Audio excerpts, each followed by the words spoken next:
नहीं नहीं पटा।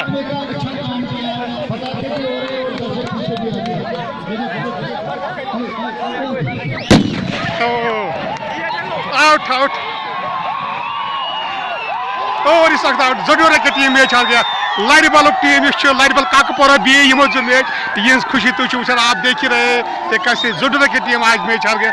ये जन अख वक्त जडोर टीम मैच जीनित नजदीक तुम पटाखे भी जोरदार पटाखे भी यहाँ दोगामा की इस ग्राउंड में, क्योंकि काकापोरा बी जो लाइडबल के नाम से मतलब उनको बोलते हैं कि उन लोग ने फाइनल जीता है आज दोगामा की इस ग्राउंड में। बच्चे छोटे बड़े बुजुर्ग सब झूमते हैं कि लाइडबल की टीम ने ये मैच जीता। तुम शान दोस्तों लाइडबल की टीम जुनी मैच आप देखिए पटाखे सिर्फ पटाखे छोड़ते हैं। चलो ये तो इनको ये अपनी खुशी है।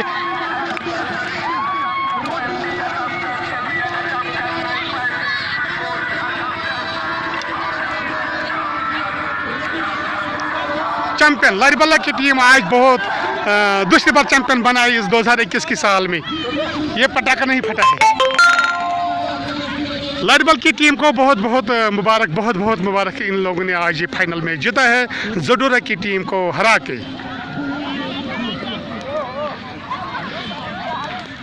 बहुत देर हो गया। चलो फिर भी शुक्र खुदा का मैच तो इख्तिताम को पहुंच गया है। अभी भी पटाखे लगाते हैं, अभी भी पटाखे।